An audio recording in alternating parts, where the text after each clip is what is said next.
Knox Game Design, January 2023, Javascript and HTML Canvas. Welcome everyone to Knox Game Design for January 2023. My name is Levi Smith.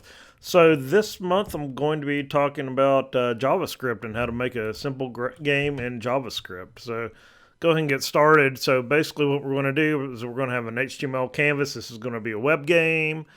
Be good for like making a game jam games to give to people to play on the web. So we're going to start with an HTML canvas. It's very important to set the ID of the canvas, set its width and property, and that ID is significant. So you'll need to remember that because you're going to have another file, the JavaScript code file, which I think you can actually put that in the same, but I always put my JavaScript in a separate file, and you can actually include it with what I have right here, JavaScript source tag right there. You can specify it as a separate file. So that's kind of how I'm going to be doing it. And you use document.get element by ID to get a reference to that canvas. So canvas is basically like, if you're familiar with Java uses a canvas. It's basically like your drawing area. And you get a reference to that drawing area using canvas get context 2D, pass it in 2D in quotes.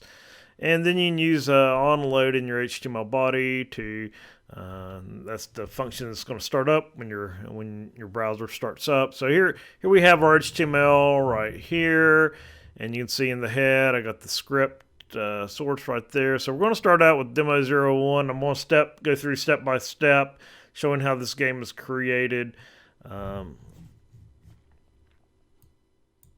So we're going to have like demo 1, demo 2, demo 3, and so forth. So you see the start game in the onload, just in your body tag of your HTML page. You specify onload, then you pass in that function in your JavaScript that you want to be called whenever your game starts, and then you just define a canvas.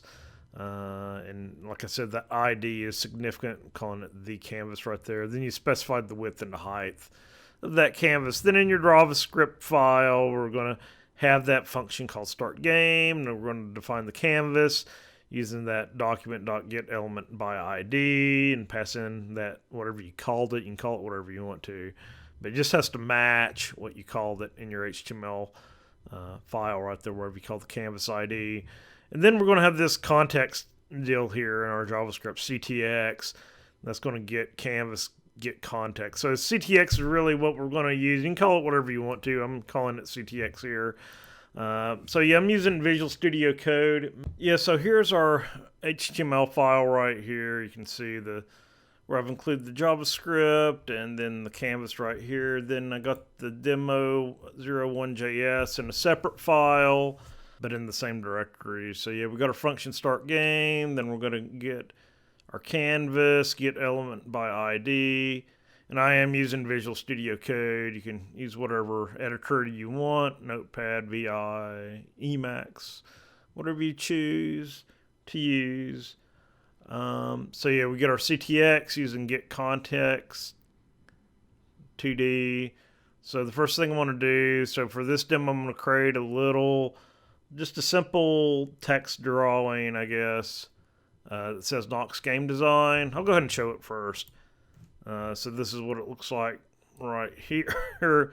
Just Knox in red, then game in green, and design in cyan on a gray background.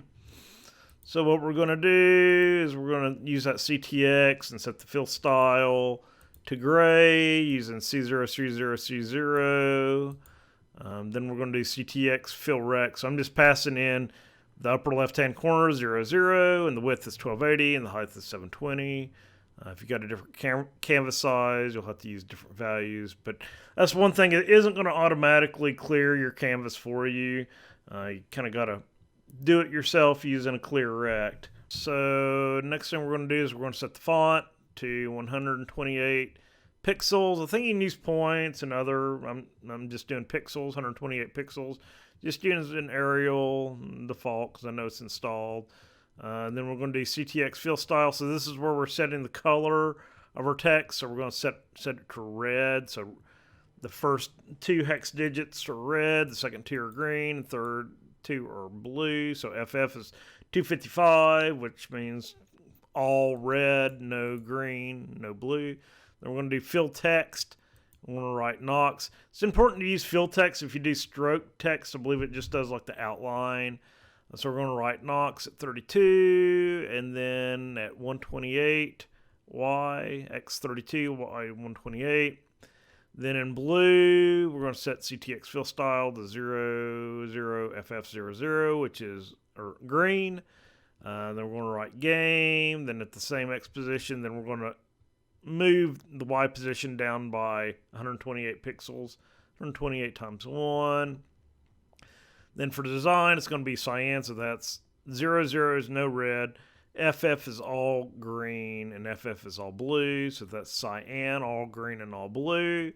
So then we're going to fill text design, same X position, then we're going to move it down another 128 pixels right there. So that's what it gets us, Knox game design right there.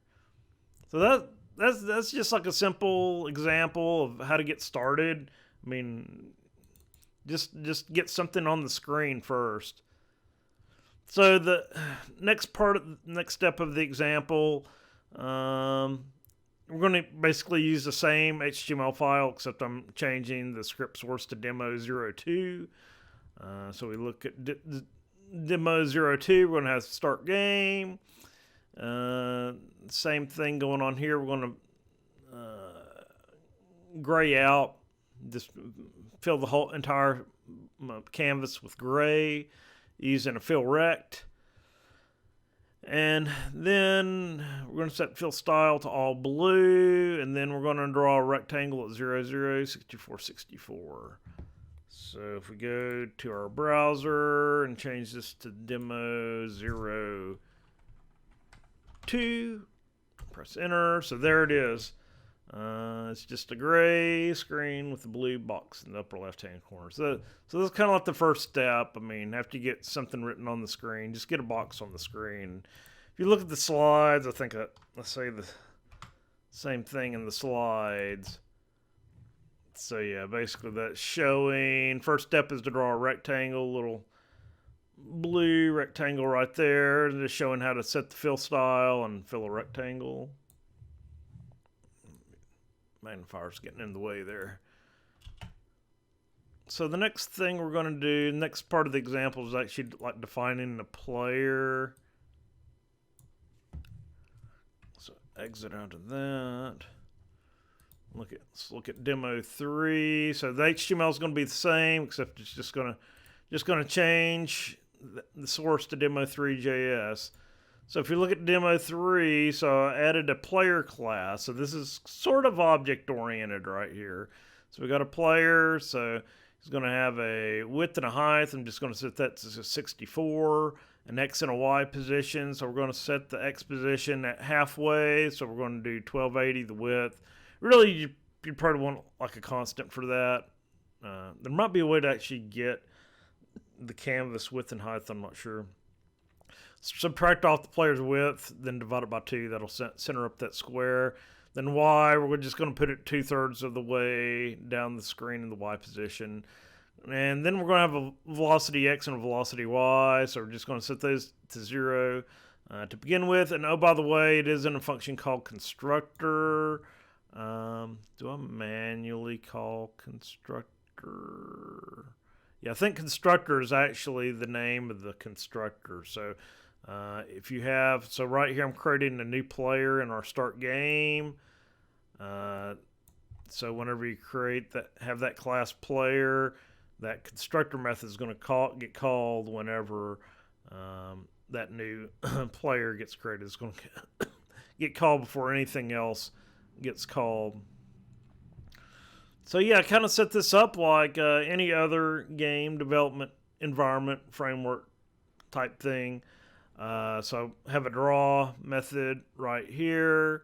I'm going to pass in that reference to that CTX object and set the fill style. So it's going to be blue, like our blue box. And then we're going to fill a rectangle at the X and Y. So In JavaScript, one thing you got to look out for is this tripped me up quite a bit. I want to just call fill rect X and Y. I kind of expect X and Y to be like instance variables, but you have to call like this.x and this.y. So you're going to see a lot of this. Couldn't figure out any other way around that. Really wanted you to have that in there. Then the width and the height. So that's just a simple drawing of the players. It's going to be a blue box. Then on update, we're going to add the X velocity to the X position and the Y velocity to the Y position. So I'm really not doing any like delta time or anything like that. So if we look at demo 3 in our browser, it's going to be the same thing, except we got our block, like I said, centered on the X. You got to kind of expand this out. It's centered on the X, and then 2/3 of the way. Actually, the top is 2/3 of the way down. So right there, just 2/3 of the way. So the next part is going to be the game loop. So what we're going to do is so I did some research on this, and this is like the proper way to do an animation or do games is you use window dot request animation frame update. So that's kind of like going to do our delta time for us. So I got a function called update, and you pass in time current, and delta time is going to be time current minus the previous time divided by 1,000 to put it in seconds. Then time previous is going to get time current, so you're just going to increment that. Then we're going to draw. Then we're going to, for all our objects, we're going to call that object.update. And then we're going to call window request animation frame, then pass it update. So just the same name of the function that you called here. And then in draw, we're going to clear the screen, and then we're going to call draw on all our objects. And if you want the frames per second, you do 1 over delta time. So one reason I checked that out was because I wanted to know how fast a game could run in JavaScript. And so far, I've been able to do 60 frames a second in a JavaScript game, which is pretty cool. I don't think I got around to doing graphics or sprites or anything, but just doing simple blocks, I was able to do 60 frames a second in a JavaScript game. So let's exit out of that and go back here. So demo 4 JS. So we still have our player right here in our constructor. Nothing has changed up here, and this is all the same. So you have added the update. So in your start game, that's where you want to put window request animation frame update. So window is just kind of like a reserved type word. You just get it by default.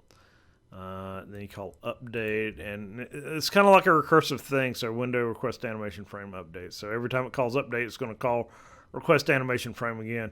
It seems like that would cause like a Stack Overflow type thing if it recurs too deeply. I haven't seen any problems with that. So I don't know. I don't think it's a problem because that's the way that I've seen other people, other examples do this. So if we look at, so I don't have any moving or anything yet. So I think this is just going to look the same. So look at demo 4, HTML. Oh yeah, I do have moving. So it just slowly moves to the right.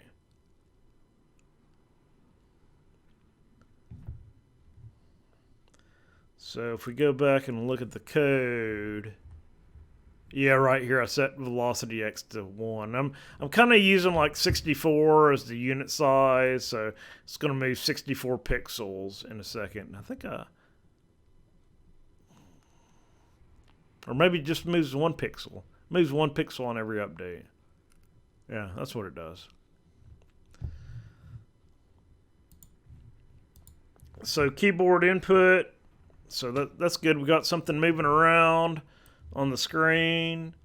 So now if we want to do keyboard input, you use document.onKeyDown. These are like just global functions outside of your class.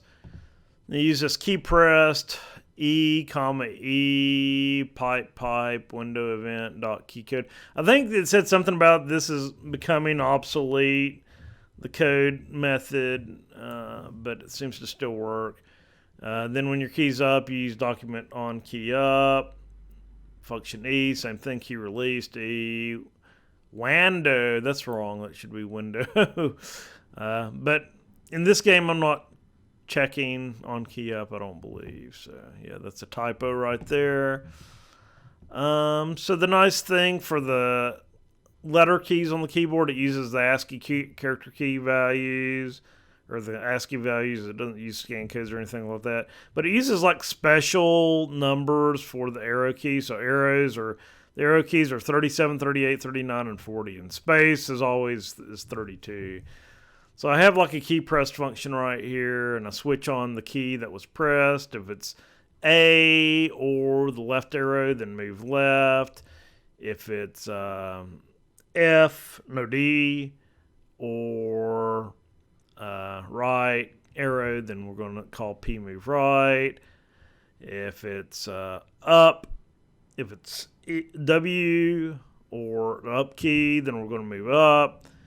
Or if it's S or the down arrow key, then we're going to move down. And here's our move left, move right, move up, or move down. So I actually put most of the code in the slide. So won't take too much time looking at the code, but here's demo 5.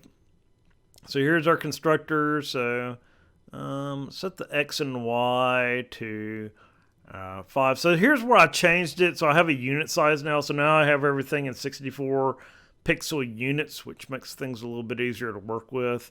Easier to work with units than actual pixels. So the width is 1, the height is 1. I changed that. The X and Y position are 5. And we're going to set the velocity of X to 5. So it's going to be 5 units in a second, I believe. And in our update, I'm calculating the delta time. I actually have the delta time printed out right here. The velocity times delta time. So X, we're just going to add and assign the velocity of X times delta time. Then Y is going to add and assign the velocity of Y times delta time. And here's our, like, I did have to add global variables for time previous, and got a P for the player. So you got to declare those outside the class to be global, declared outside of a function. And that's basically it. So demo 5, let's take a look at it.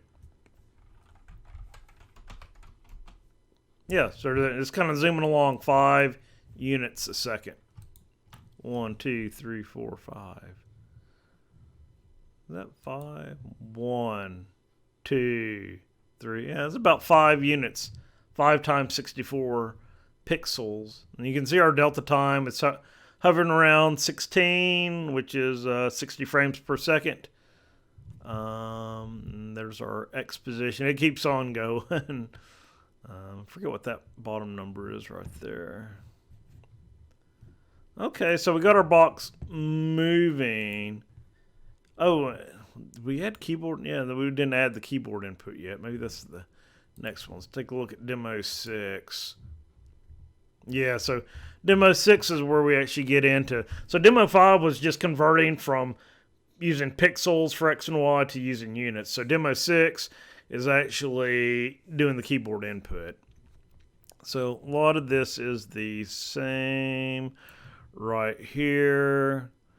I added some bounds checking. So if the X position is less than 0, then we're going to keep them inside the canvas. If it's greater, X plus width is greater than the screen width. I did define constants for the screen width and height. And I have that defined in units right there to keep things simple. 20 and 11. 20 for the width and 11 for the height.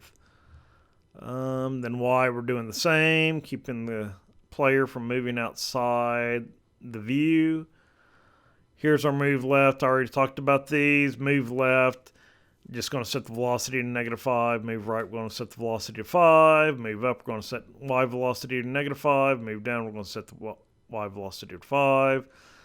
Then we got this stop moving left, and stop moving right, stop moving up, stop moving down. So that means if you're holding down like left and you press right, then we're going to stop moving left, or if we change directions, we're going to set the velocity to 0. Same global variables, draw, and here's our on key down right here. Like I said, this is kind of out of date. Looks like I did change that Wando. I just didn't change it in the slide right there. There's our key release. So when we release the key, then we're going to stop moving in that direction. So the reason we really have the stop moving is because you can hold left, then press right, and then let go of left, but we don't want to completely stop. That's why it does that check. So if the velocity of x is less than 0, that means you're only holding left. But if you pressed left, then you pressed right, and now you're going positive x, velocity and positive x, and then let go of left, then we don't want to like set the x velocity back to 0 because we're already moving right. So that's why you got to do stop moving left. Demo 6. Take a look at it. Yeah, so there's our box right there. I'm gonna press. You just have to take my word for it. I'm pressing left, pressing right, pressing up, pressing down. So we don't have acceleration. So here's I'm pressing left, then pressing right, then letting go of left. So now I'm going left, pressing down right, letting go of left. So there's no stoppage. That's why you got to have stop moving left. So the only problem with this, you can go left and up. And you're going to go like a full velocity diagonally, which actually speeds you up a little bit. So really you'd want to like get the normalize that. I think divide it by square root of 2, because otherwise you're going 1.14 times than you would be going either up, down, left, or right. You'll run into that quite a bit in game design if you're doing 2D games. So enemy class. So we're just going to add an enemy, a green box right here. We're going to have a countdown timer. So this is going to be like a little space alien defenders game, whatever it's called. So the enemy's just going to bounce back left and right. So we're going to have a countdown variable for when it's going to change direction.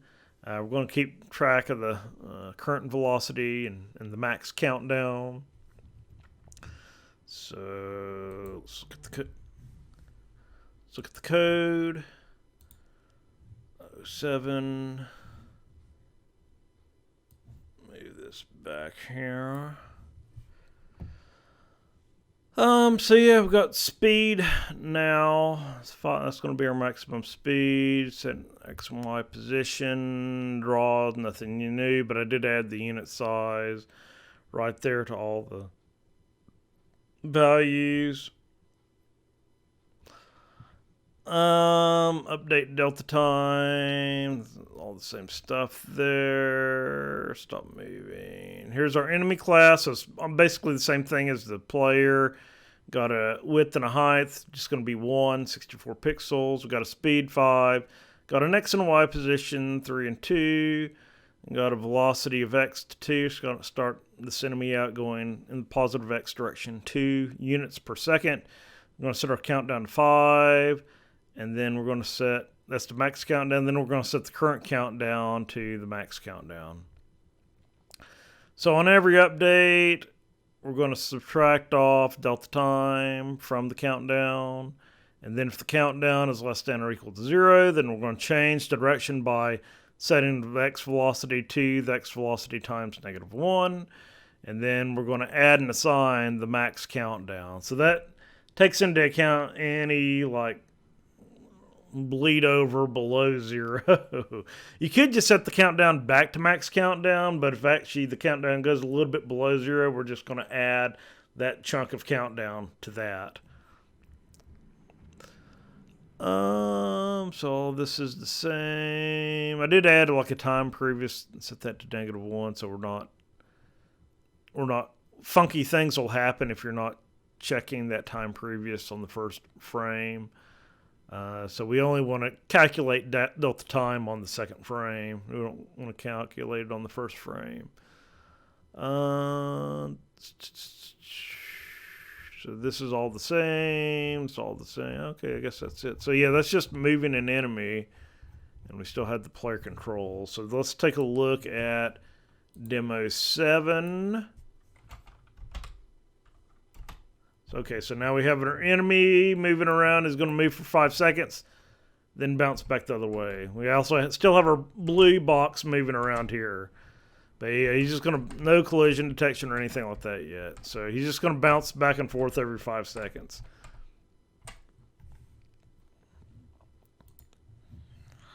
So the next thing we want to do is add some collision, because just no collision's not any fun. So I'm going to add a bullet class. I'm going to instantiate a bullet when the space button is pressed. I'm going to add the collision. If you want to know more about collision, 2D collision, look at the Knox game design from February 2022. Talk all about 2D collision, but this time we're just doing it in JavaScript. And then whenever the bullet and the enemy collide, then we're going to destroy the bullet and destroy the enemy. If you want to do a more complex game, then you would actually just subtract off health. And then if the health of the enemy is below 0, then destroy the enemy. And same thing goes for the bullet. If you want like a penetrating bullet or something, then you could actually add health to your bullet as well. It's like a sniper rifle or something like that. But anyway, so here's our check collision. Like I said, if you want to know more about 2D collision, it's pretty simple. So we're just checking to see if it's not to the left, it's not to the right, and it's not above, and it's not below, then it's collided. So we're kind of like taking the opposite to check and see if it's collided. So that's what all this is doing right here. We put it all in one big OR statement. So we assumed it's collided by default. But if it's outside, if the bullet is outside the enemy, or whatever two objects it is, then if it's outside the other one, then we're going to say has collided. It is false. Then we're going to return has collided. And then on check collision, we're going to call this has collided method, pass in the coordinates for the bullet, and the width and height of the bullet, pass in the coordinates for the enemy, and the width and height of the enemy. Then if it has collided, not doing score or anything for this example. If we're doing score, we just add to the score. But here we're just destroying the enemy in the bullet by sending them to null. And go over here. And go to demo 8. Actually, we should look at the code first. Demo 8.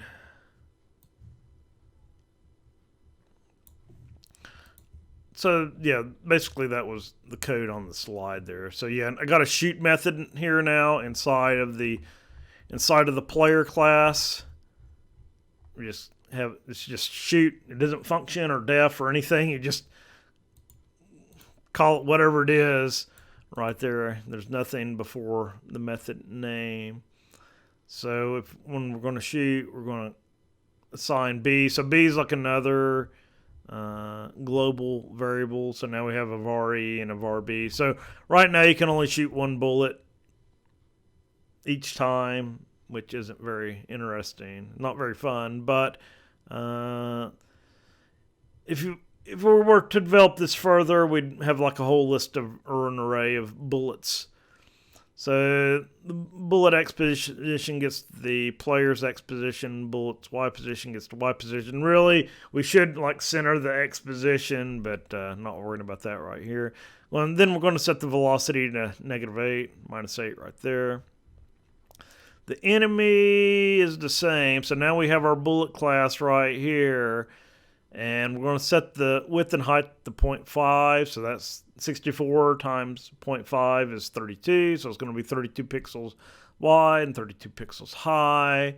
We really don't care about the X and Y because we're going to set that whenever it gets instantiated. Then we're going to set the velocity to minus. So I guess we're doubly setting the velocity here.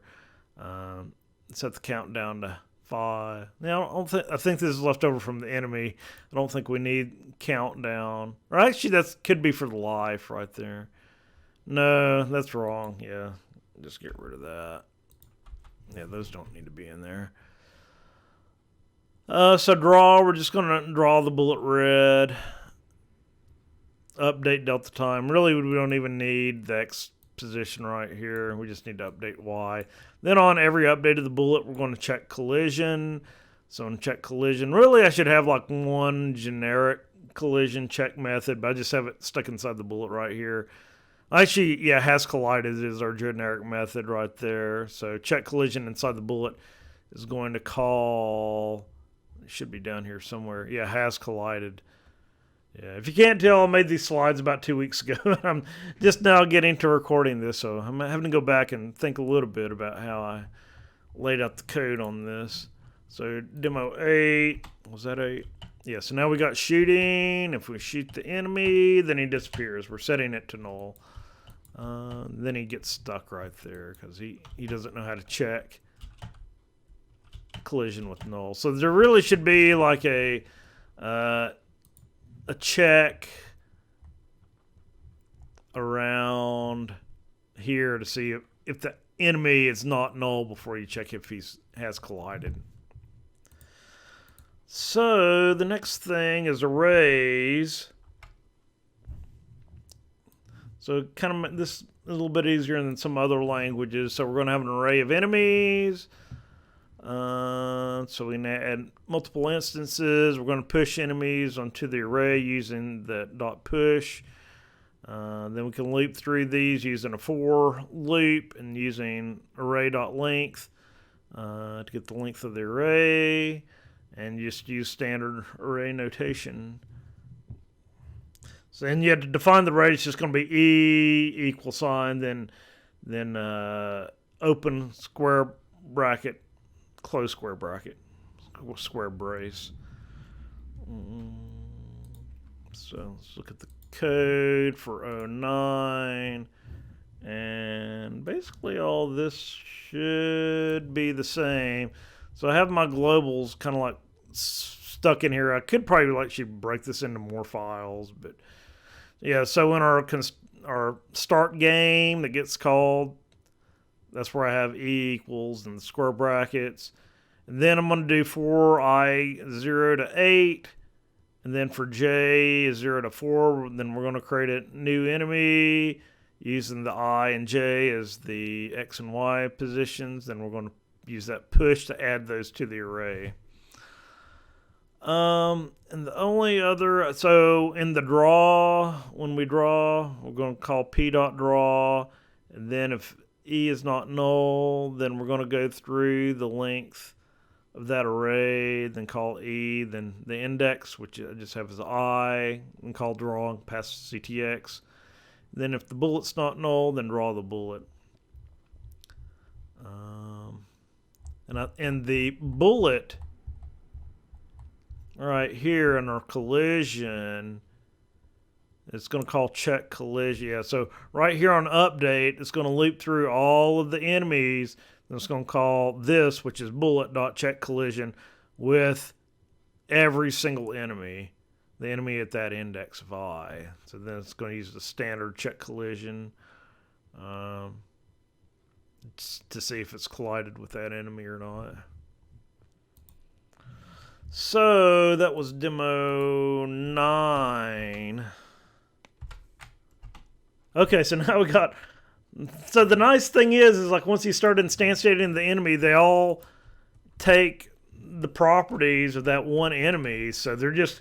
You don't have to program anything to get all of these other guys to move back and forth. They just do that on their own because they're just doing whatever the enemy instance did. So yeah, now we're shooting. Like I said, you only shoot one at a time. But whenever they collide with an enemy, then we're going to set the bullet to null and the enemy to null. So yeah, it's kind of starting to feel like a game now. We've got the enemies moving around, multiple enemies, and shooting and things like that. So the next step is the game over state. So check for game over in the main game loop, loop through each enemy. So we're going to assume that the game is over, but if there is an enemy alive, then we're going to set it to not over. If none are alive after leaping through, then set the game over boolean to true. So let's look at demo 10. And see here. So we're going to go to our start game. So we're going to set is game over to false. That's kind of like another global type variable right there. And in update, we're going to call check game over. And then we have check game over defined down here at the bottom. Okay, so the way I'm doing it here is I have is enemy alive as false. So then we're going to loop through all the enemies. And then if there is an enemy that is alive, so we have a property of the enemy called is alive. If there's one that is alive, then we're going to set enemy is alive to true. Then if there's not an enemy alive, then it's game over. You've defeated all the enemies. So I guess there's a few different ways you can handle that. So demo 10. So yeah, it's going to take me a minute to shoot all of these guys. So yeah, you just got to think every time. Actually, I think it's on every it's on every collision. I'll have to go back and look at it. There's a couple ways you can handle this. You can check on every frame to see if if there's any enemies alive. Or the better thing to do is only check to see if the game is over whenever a bullet collides with an enemy. So, game over. You win. Yeah, so the best thing to do is only check after you've the bullet has collided with an enemy. Let's go back and look. Update. Yeah, so I'm checking game over on every frame, on every update. That's not a good thing to do. I should have put that in the collision right here. Should have had it like right here. I should say if it has collided, like right here, then check game over down here. Unless you have some other game over condition, such as you've got to the end of the level, so you may still have some enemies around. So there could be multiple different game over states for a game, or time's up, things like that. So that there isn't always just one game over condition. So sounds, so I made some simple sounds. I think I did it in BFXR. Imported into Audacity and see the waveform right there. So you create a new audio object, pass in the file name as a parameter. I believe it works with waves and MP3s and maybe other. I didn't try OGs or anything like that. You can call play to play it. Set loop property to false, or else it's going to start looping, and which you want looping for music, but not for sound effects like explosions and lasers shooting, things like that. So yeah, I got in our shoot right here. So if you did shoot, if you shot a bullet, then we're going to play sound shoot.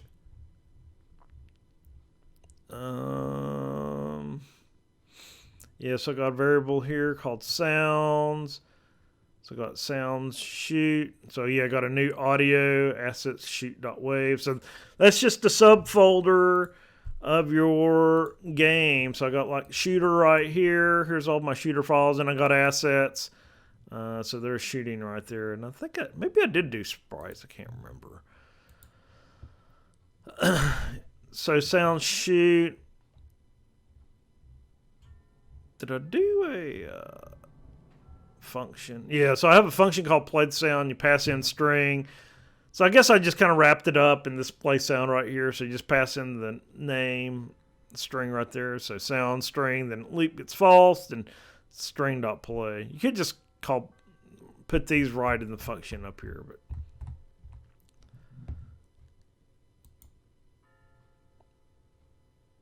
okay, so I did do drawing sprites. I didn't do the demo of the sound. Yeah, this is actually going longer than I expected. Okay, demo 11. So hopefully turn the desktop audio up a little bit.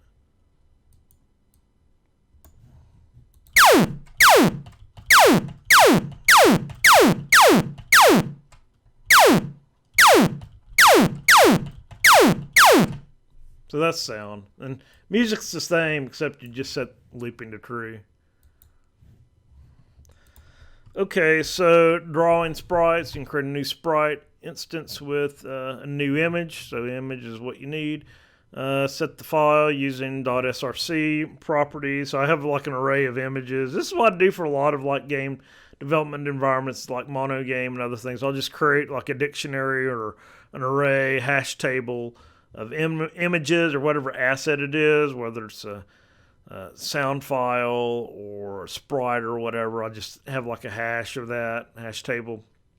So create a new image, then we do images enemy.src gets assets enemy.png. And that's probably what we saw over here. So I got a bullet.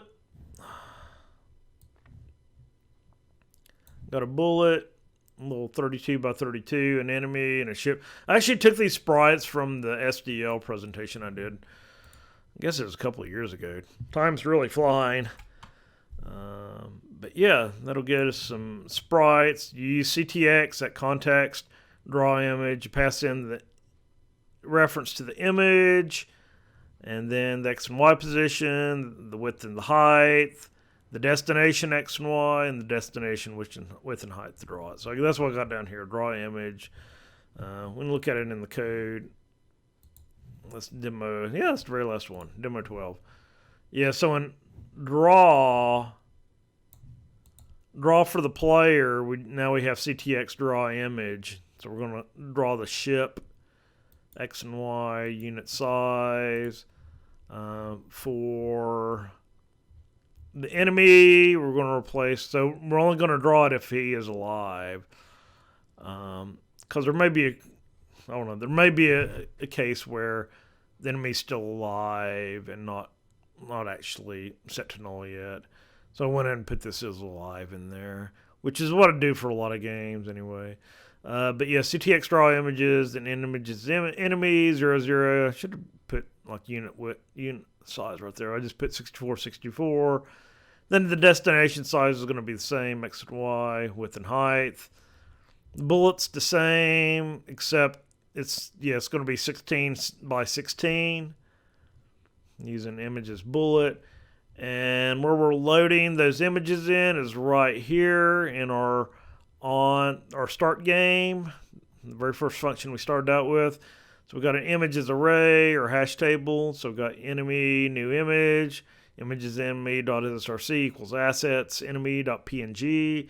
Then we do the same for the ship. And then we do the same for the bullet. And that's all there is to it.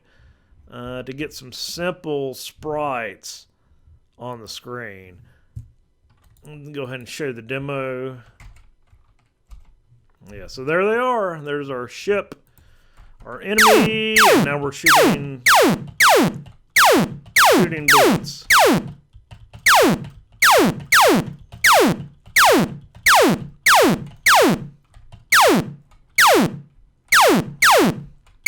Got to shoot them all.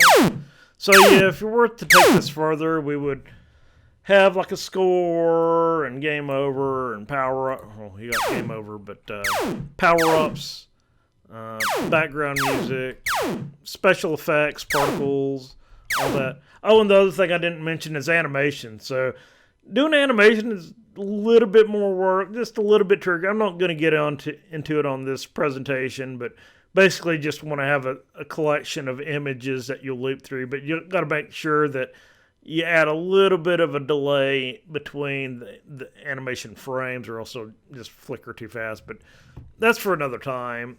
Not going to get into that here. I didn't mention here random numbers.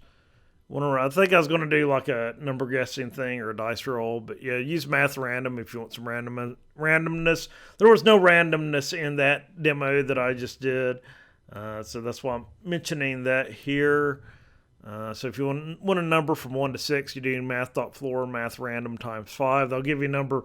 Math random times 5 will give you a number 0 to 5. Then you add 1 to that to get a number from 1 to 6. Oh. And the very last slide, I just thought I'd mention it here. In most browsers, so you can actually debug this in like Edge or whatever, Firefox, Brave, whatever browser you want. But most of them have developer tools. You just go to more tools, developer tools. And then if you're having errors, which I did have issues when developing this, then you can look and see what those are. Yeah, right there. Oops. Yeah, so you just go to... I've heard some people call this like the hamburger button, but yeah, more tools, and then developer tools right there. Then you can click on console. So if I was having errors with this, it would show up right here. And I think you can also do like some debugging and change variables and other things like that through the console, which is kind of cool. But just be aware, I know I've seen other JavaScript games out there. People can hack your game using the JavaScript console. So, yeah, if you're doing a JavaScript game, it isn't very secure. I don't know. That's a whole another can of worms right there. So the last thing that I wanted to show, so I'm trying to make this like a usual thing that I do here. So open file, especially with these 2D games. I want to open folder. So I got just like I did with the logo. Go ahead and save that. I did the Tennessee flag. So if we open up this and we go to, hopefully it'll pop up. Tennessee flag. So there it is, the Tennessee flag in JavaScript. Using Canvas, HTML5 Canvas. So if we want to look at the code for this, it's pretty simple. So Tennessee HTML is kind of the same thing. I use the same exact. I even used the start game, same width and height. Got it in Tennessee.js. So look at here, got our start game, setting up our canvas right there. I scaled this up because the reference image I used before was like a lot smaller. So I scaled this by 4. Got this scale set to 4, which is kind of nice. If we want to make it like smaller, we can set scale to 2, and it should refresh and be half the size, or somewhat half the size. So the fill style, so I defined a red color, red, white, and blue, because the red is not pure red, and the blue's like a midnight blue or something, I want to say. I looked it up. It's like on the Tennessee State history page. You can find all about the technical names or the proper names, historical names of the colors, and it's like really crimson instead of red. But yeah, so I filled the fill the red rectangle, fill the little white band. There is a white band out there. If we change the background, then you'd actually see the white stand out. Then the blue at the very end. Then we're going to translate this. So this is going to move like our drawing position to the center. Then we're going to do a fill style. And this is something I didn't mention before, but there's a begin path that you can use to draw shapes, such as in this case a circle, which you use arc. I think it's like X and Y and the radius. It'll probably tell you right here if you hover over it long enough. I had to look it up. I'll put all the references I used on the Knox Game Design website. But there is I think Mozilla has the whole like JavaScript API type reference. But yeah, we're going to draw a white circle first. So yeah, that's the circle around here. And then after that, we're going to draw the blue circle on the inside. We're going to just draw the blue right on top of that. And then, so you got to call fill after you draw the arc to fill it in. And 2 times, so everything in JavaScript's in radians. So if you're familiar with degrees, then you just multiply by pi over 180 to convert from degrees to radians. So just know that everything's in radians. So we're going to draw the 3 stars. I'm going to use a radius of 17. So that's going to be 17 times the scale that we defined earlier. So 17 times 4 will be the radius in pixels. I did look online about the positioning of the stars, and I've heard about people talk about this in the past. It's like, well, the star on the right side is at 2:30 if you're looking at a clock, and the one on the left side is like at 10:30. So I actually mathematically calculated the position of the star. So 2:30 equals, so I divided the clock up into 24 slices because you got 1 through 12, then you got the 30s halfway between. So that gives us 24 slices of the clock. So 2:30 would be at position 5. So I did 5 times 360 divided by 24 gives us 75. So that's going to be 75 in degrees. So then I got to convert that right here, degrees to radians, pi over 180. So 120, 360 divided. So yeah, so 120 is the spacing between the stars. We've got 3 stars. So we're going to take 360 degrees around a circle, divide that by 3. That'll give us 120. So they need to be 120 degrees spaced apart in the circle. And then, okay, so whenever you start at 0, the circle starts on the far right side on the x-axis, and then I believe it goes down clockwise. So to move it, so basically on a standard circle, degree 0 is going to be at 3 o'clock. So we need to move it back up to 12 o'clock to the top. So that's why we got to subtract off 9 degrees, because 9 degrees moves it back to 12 o'clock on a clock. So yeah, I got the X offset, Y offset, calculated all that, set transform, the scale. Oh, so set transform, that's going to reset all the drawing properties. It's going to reset the drawing transform. So if you start making like scales and rotations and translations especially, you need to call set transform to reset that whenever you're drawing something new. And that's really important for the stars, because if you start like rotating a star and you're currently drawing on the middle of the screen, it's going to rotate around the upper left-hand corner. So it's not going to rotate the star around the center. So that's why I had to call set transform back there to center it back up. Then we'll translate it back to the center, translate, then rotate. Let's see here, fill. So we're going to fill the star with white. Then we're going to draw a star past that same context. So yeah, we're going to have one draw star function for all 3 stars. So we're going to call the same begin path. This is like a quick and dirty method I found to draw a star. So basically you go around the circle and you put 5 points. And what I did was I drew from the first point, and then I added 2 to the index and drew to every other point. So it starts at the top, skips the next one, draws down, skips the next one, draws over, then it skips the first one, comes back, and then it skips the other one and comes back down. So it gives us like a star. The only downside to doing it this way, if you actually like draw the outline or the stroke, you're going to see the inside. You're actually going to see like the pentagram in the middle. So the proper way, I guess, like in the logo program I did, is just to do each triangle. That's the more proper way to do it. But this way worked. It's simple. So yeah, we use a CTX move to move to the first position right there. Then, like I said, we're going to skip every other one. That's what the J plus 2 is. So while J is less than 12, so we're going to do this 6 times. So 12 divided by 2 is 6. So we're just going to set the next degrees to 72 times J. That's going to be where we're drawing to. So we're going to draw from the current position, the current point, to the next point. Then we'll call, see, after we're done drawing all the lines, then we're going to call fill to to fill it in. And, like I said, we're going to rotate it.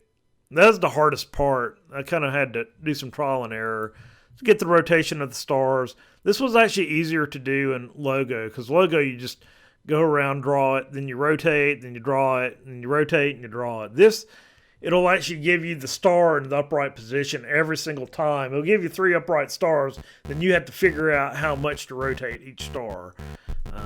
So I just had to kind of trial and error get that. But I think it came out pretty close right there. Okay, so that was a lot. Hope everybody enjoyed it.